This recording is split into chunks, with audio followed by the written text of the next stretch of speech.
What's up, cousin? Welcome to CoCo Conjure. Here we talk about all things hoodoo, folklore, and spiritual journeys. My goal is to give foundation to the novice and inspiration to the advanced practitioner. If you haven't guessed already, my name is CoCo. Today's episode is brought to you by Aunt Nancy. As we weave tales, be sure to like, subscribe, and follow wherever you are listening. If you get caught in the web of Aunt Nancy, let us know by leaving a comment or emailing me at cococonjure@gmail.com. For this month's folklore episode, we are going to dive into Anansi tales. As I promised, like last episode, we're going to do it this time, okay?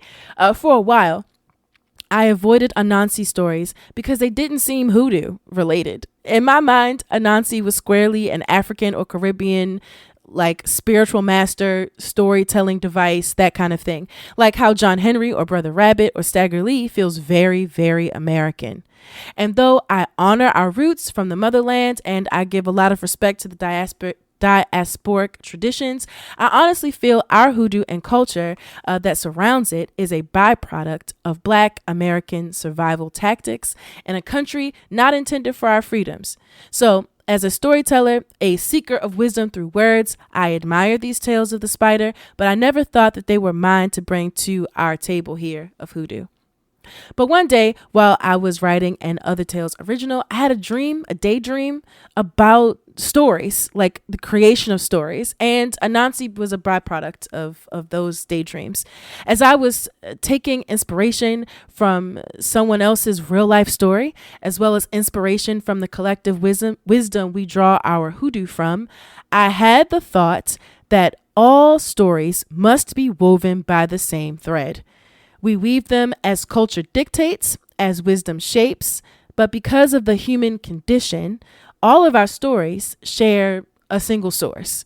Or maybe we all tap into the same creative source to communicate, you know?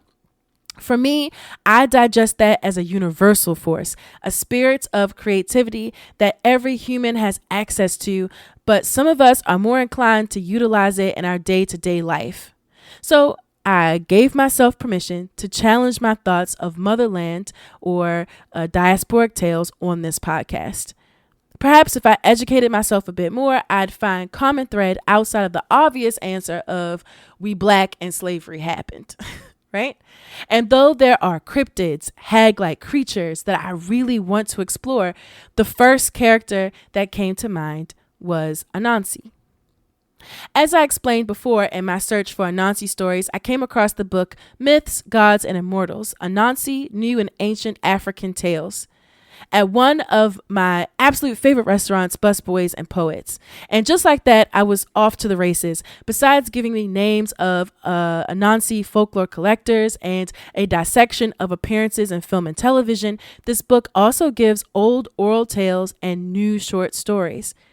I've read some tales online as well as watched snippets of storytellers, animators, filmmakers performing these stories or fanfic-like versions of these stories. But for the sake of this episode, I will be referencing this book, Myths, Gods, and Immortals, Anansi, and New and Ancient African Tales. A link to that book will be in the show notes. So let's start at the top. That's enough preamble. Let's get into the juice. Who is Anansi? Okay, it is understood that Anansi has origins with the Akan people, though his stories were shared to neighboring nations. So much so that there's like a feedback, and some classic Anansi tales may not have actually come from the Akan themselves. The spirit of Anansi inspired a region regardless of its roots. So far, I've kind of just painted him as a storytelling figure, no different than John or Bre Rabbit. And for the most part, he is a folklore character, a folklore trickster. But some might also say that Anansi is a god of trickery, a god of cunning, and keeper of stories. And that if instead of worshiping him in a temple or a shrine, you might just venerate him by sharing the tales. It's not up to me to tell you whether he's a god or not. Whatever you feel is necessary for you, right? I guess mythologically speaking, I don't know if Anansi is so much of a god or a divine being as much as he is just an immortal or a name given to a universal spirit, right? The universal spirit of creativity, even. That he is not just a character in stories, but as you'll later learn, he is stories, right? Like he is the place where stories come from. And I think that's enough. I don't think we need to deify him. But if you do, I love that. I love that for you. He is known to rub elbows with divine beings from time to time, as we will get into on our first tale. If Anansi is a god or just this immortal spirit, right, then he's an old school one like Odin or the Olympians or the Orisha. These divine beings don't just spring up fully formed at the start of the universe with no explanation like the God of the Bible, right? Old school immortals, folkloric characters, they typically have origin stories, myths that explain their aspects and how they gained them or how they came to power. Anansi's power-up origin story is pretty cool. And honestly, it explains why all stories came to be known as spider stories, even if Anansi is not in them. So for the first tale, I'm going to read to you, and you'll never believe the name of the story. The name of the story is How All Stories Came to Be Known as Spider Stories. Side note, edit, there is a bunch of twee words in here, and I don't speak that language, so I'm going to do my best, or I'm going to skip around the word and give you the English translation, but I'm doing my best. Please don't please don't judge me. Okay, here we go. There was a time when all stories belonged to the sky god, also known as Nyame. All stories were thus called Nyankonsem. But CoCo Anansi wanted all stories to belong to him instead. Anansi was not the first person to desire this. Many more powerful people had tried and failed to buy Nyame's stories. This was why when the lowly Anansi approached Nyame and made his request, Nyame sized him up and asked him if he was sure he could do it. CoCo Anansi had never been one to back down from a challenge. How much would it cost to buy those stories? He asked. Nothing in this world can purchase them, Nyame the sky god said, unless you are able to bring me the creatures python, tiger, dwarves, and hornets. Is that all? Anansi scoffed. I'll bring you all those creatures and even add my own mother, Nisa, as a bonus. Thus challenged, Anansi left to try and capture some of the world's most dangerous beings to present to Nyame in exchange for his stories. But he found himself at a loss on how to go about it. Luckily, Anansi's wife Aso was able to set him on the right path. Following her advice, he cut a branch off a palm tree and acquired some creeping vines. He took them to the stream where the python lay. As he was walking, he pretended to be two different people having an argument, himself and also, in a much higher pitch, his wife. It's longer than him, he said in his high-pitched voice. No, it's not, he replied in his regular tone. Yes, it is. It's longer than him. You're a liar. I said it's not. Aha, there's a creature himself lying over there. The make-believe conversation was loud enough for the python to hear every word. As Anansi approached, the python lifted its head and asked, What is all this commotion about? Anansi answered, my wife Aso, can you believe her? She thinks that this palm branch is longer than you are, and I'm trying to tell her that nothing could possibly be as long as the great and mighty python. The python puffed up with pride and invited CoCo Anansi to come and measure him to prove once and for all that he was longer. He stretched himself out to his full length beside the branch. Whereupon CoCo CoCo Anansi was able to tie him up with the creepers, leaving the snake entirely unable to escape. Victorious, Anansi took the first of the required creatures to the sky god Nyame. Again, following his wife's instructions, Anansi performed another elaborate ruse to trap the hornets. He filled a gourd with water and then, when he approached a swarm of hornets, poured some of the water over them and the rest over himself. He then covered his own head with a plantain leaf to provide a makeshift umbrella. "It's raining," said Anansi to the hornets. "See how I've had to cover my own head with this leaf? Why don't y'all come under my gourd where it's dry until the rain stops?" The hornets thanked Anansi profusely and accepted his offer. No sooner were they within the gourd than Anansi covered it up and, gloating, carried the hornets off to Nyame, another arm of his quest complete. Once more, returning to Aso, his wife's advice, Anansi devised a plan to ensnare the leopard. He dug a hole close to a spot where the leopard's footprints indicated that he had passed, then covered the hole up. He went home to sleep and returned to the hole at daybreak. The leopard lay helpless at the bottom of this deep pit. "Drunk again, Mr. Leopard?" CoCo Anansi taunted. "If you hadn't been intoxicated, maybe you wouldn't have fallen into this pit. I might help you, but if I do, you'll forget all about it and repay my kindness by pouncing on me or my children whenever you see us about." "Wow, I wouldn't do that," the leopard promised. "Just help me out of this hole, and I will leave you and all your kin alone." So Anansi, he cut 2 sticks, placed them in the hole, and got the leopard to grab a hold of them with his paws. The leopard started to climb. As soon as his head was within reach, Anansi smacked it with its knife, knocking the leopard out so that he fell right back to the bottom of the pit.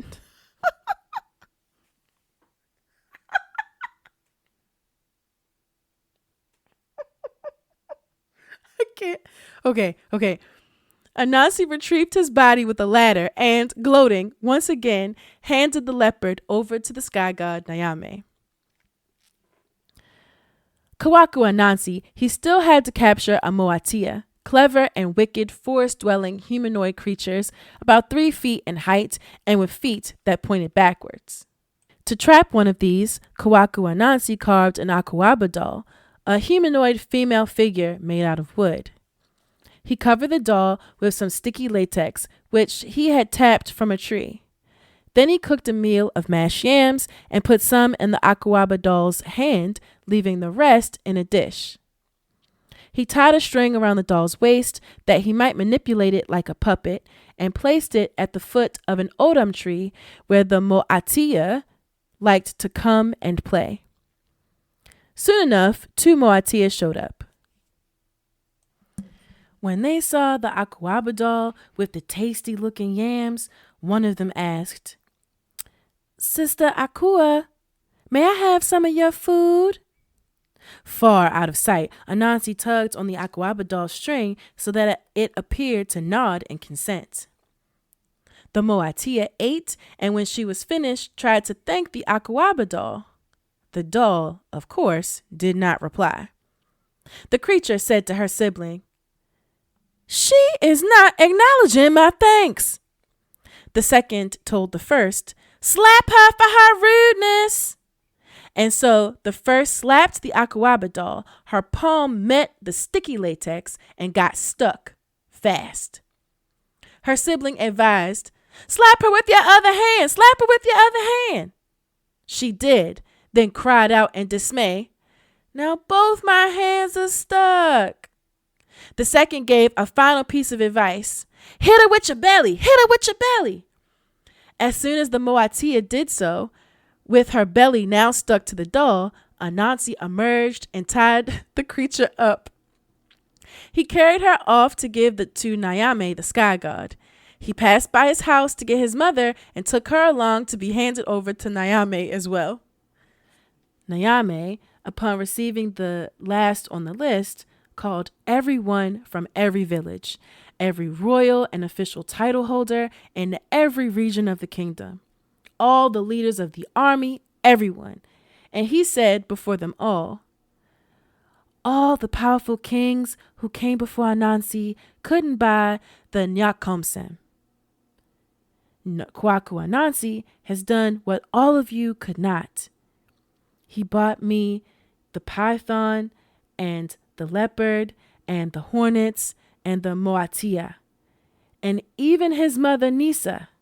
Praise Anansi. All the people praised him.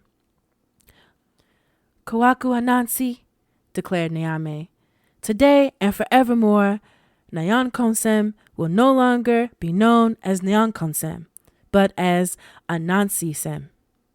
This is how all stories came to be known as spider stories. Child, y'all don't even want to know how long it took me to record that. Between laughing and trying to pronounce those twee words, your girl was struggling. You hear me? But do you understand now why I say like some people will approach Anansi as a trickster god, and then some of us will approach him as just like an immortal folklore figure, hero, a trickster hero of folklore. He's close to divinity. He got his power up from divinity, at least in this particular version of the tale. Outside of Ghana, outside the Akan, sometimes the religious aspect isn't there. And even inside the Akan versions of these stories, Nyame the sky god, he's called Nyame the sky god, but he's more of like a very powerful king. But regardless, that power up came from a high force, right? And all of the world knows now that the stories that used to be in heaven, the stories that used to be in this upward creative force are now known as, Anansi stories, as spider stories. And all stories did come to be known as such wherever the people who knew Anansi went. As the diaspora moved and shifted, so did the stories. Even if Anansi wasn't in them, they were still spider stories. And even if Anansi was in them, he wasn't always called CoCo Anansi. Us here in the Americas and the Caribbean might have heard the names Aunt Nancy or Ann Nancy or even Mr. Nancy before we ever heard the names CoCo Anansi or just Anansi. It's easy to find Anansi in those tales, as the name is derived from the Akan. However, when we start talking about the American South, where plantations became pressure cookers for hoodoo as we understand it today, the name Anansi and the motif of the spider is kind of lost in the sauce. Instead, we transpose those spider stories on other animals that were more culturally relevant to our new home. In the last folklore episode, I told you all about the Anansi story called My Father's Old Riding Horse. And I explained that at one point I was going to tell you about a story that Richard M. Dorson recorded from first and second generation free people that was the exact same story, except instead of Anansi, it was Bre Rabbit playing the tricks, Bre Rabbit as we know him. As I read more Anansi featured spider stories, I realized that us Black Americans kind of did that a lot. we did that a lot, actually. Here's another example called Why Spiders Are Found in Dark Corners. I want you to listen very carefully and you tell me which classic Black American folktale this story reminds you of. A time of famine once came upon the land where CoCo Anansi and his family lived, but they were well off. This was because Anansi was a skilled farmer and had reaped a large harvest against all odds. Even though there was more than enough food for his family, Anansi was greedy and sought a way to keep it all to himself. Anansi went up to his wife, Aso. He told her that he had not been feeling well and wanted to consult a medicine man. Returning from his consultation, Anansi regretfully informed his wife and son in Takuma that he had been told he had only 8 days left to live. The medicine man, he said, had given the following instructions: that Anansi was to be buried nowhere else but in a grave dug next to the yam patch of the family farm, and that they were to bury Anansi with all the necessary cooking and eating utensils so that he could take care of himself in the afterlife. Aso and Takuma dutifully dug the grave and filled it with the required materials. After 8 days, Anansi pretended to die and was soon buried. By day, Anansi remained hidden in his well-stocked grave. By night, he crept out to steal his family's produce and returned to his grave to cook and eat it all by himself. After some time, the family noticed that their crops were continuously disappearing. Aso tried praying to the spirit of Anansi to protect the farm, but the crops continued to disappear. Following the neighbor's advice, Takuma came up with a different plan to catch the thief. He built a life-sized human figure out of a sticky gum from a rubber tree and placed it in the middle of a farm.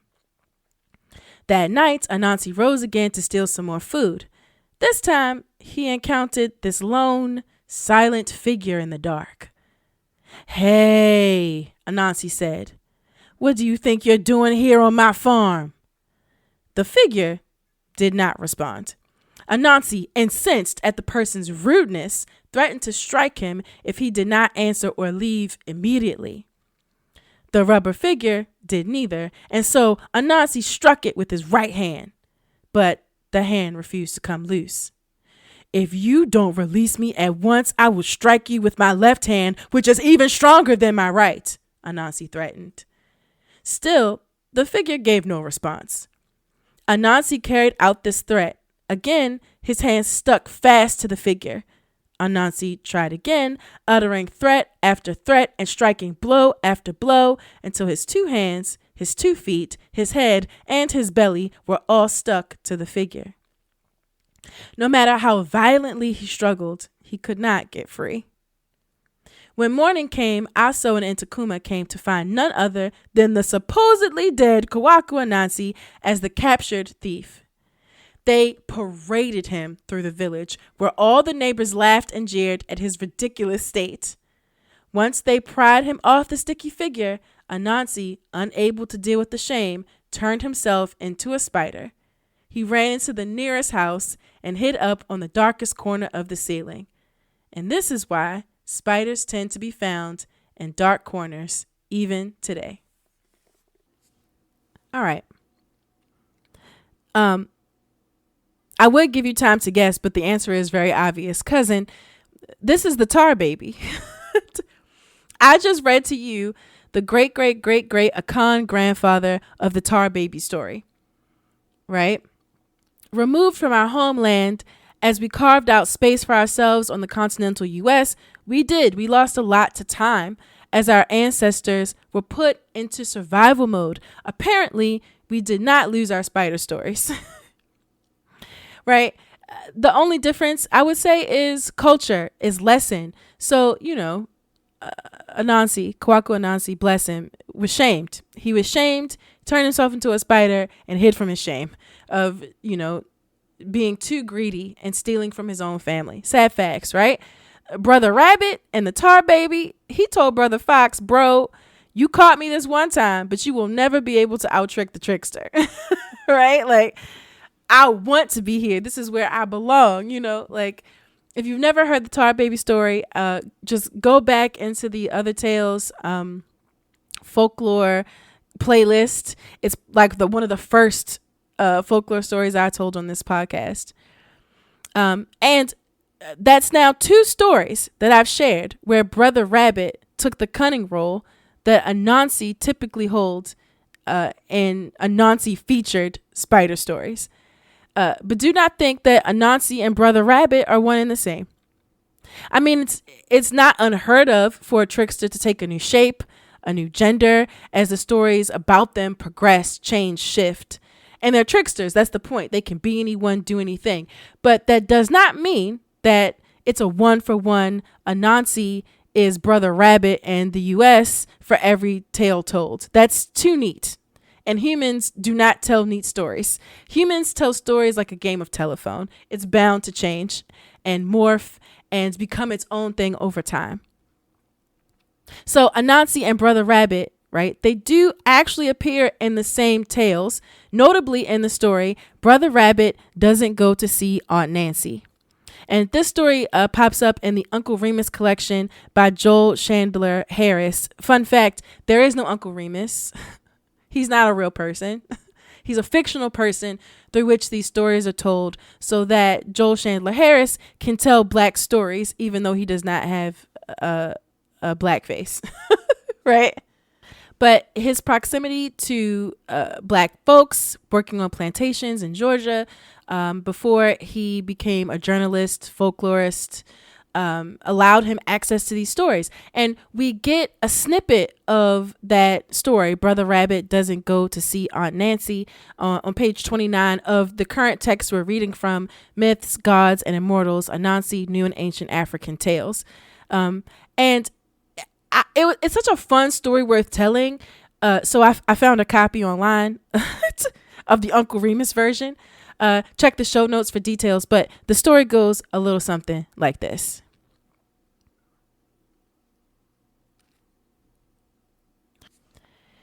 It seemed all the critters, big and little, long tail, bobtail, and no tail, had to go once a year to make their peace with old Aunt Nancy. She was the granddie of Mammy Bammy Big Money. That's the way they handed out to me anyway. Her rule went further than where she lived at, and when she went to call the critters, all she had to do was fling her head back and kind of suck in her breath, and all the critters would have a chill and know that she was calling on them. But old Brother Rabbit, he got over having the chill, and he said he wasn't going traipsing way off to the far country to see no Aunt Nancy. The critters all tell him that he better come and go, but he say he done been and seed and he wasn't going no more. He swallow and say, when you all get where you going, just ask Aunt Nancy for her to shake your hands with you. Then you'll see what I done seed. The other critters shook their heads, but went on and left Brother Rabbit smoking his corncob pipe and chewing his cud. They went on, and by they come to Aunt Nancy's house. If you'd seen it, honey, you'd have said it looked just like a big chunk of fog. I expect it was as big as this house, but it kind of waved in the wind, just like the fog you see on the 2-mile branch. Now, old Brother Bear, he hailed the house, and then old Aunt Nancy, she come out with a big long cloak on her and sat down on a pine stump. She looked round, she did, and her eyeballs sparkled red just like they was afire. I hope you is here, she says. And I expect you is, but I'm gonna count you and call the roll. Every count she made, she nodded her head, and the critter that she nodded at and had her red eye on, oh, they would dodge and duck, you know. Well, she counted and and when she get through, she said, I done counted, and one of you's missing, or I'm mighty much mistaken. She held Brother Fox with her red eye, and he up and say, ain't nobody in the world, everybody in the world here except for Brother Rabbit. Brother Rabbit is the one missing. Aunt Nancy she said, I'll brer him. Did he send an excuse? And Brother Wolf, he took up the tale and he said, no, ma'am. Nope. Not as I know of. Then old Brother Bear, he say, oh, my Brother Rabbit sent word to tell you how howdy, and he asked us to tell you to shake hands with us and remember him in your dreams. Now Aunt Nancy, child, she rolled her eyes and worked her jaws like she was chewing something good. She said, "Is that what he tell you? Well, you just tell him that he'll come to this place and I'll shake hands with him. And if he don't come as hard as his legs will fetch him, I'll go and shake hands with him where he live at." Now, old brother Bear, he up and say, how come you don't shake hands with we all when we come so far to see you? Now, that's a good question. But Aunt Nancy rolled her red eyes and worked her jaws. She got up from where she was sitting at and tried to pull her cloak close round her, but it slipped off a little way. And the critters, the ones that was watching her, they seed with their own eyes that she was half woman and half spider. She had 7 arms and no hands. When they see all this, the critters took to the woods and got away from there just as hard as they can. And they realized that was the reason the house looked like it was made out of fog. It was woven out of a web. It was web from top to bottom. Now the critters, they all went back to Brother Rabbit where they done seed, and he jumped up and cracked his heels together and hollered, "Ah, yee!" And then he went on chewing his cud like ain't nothing happened.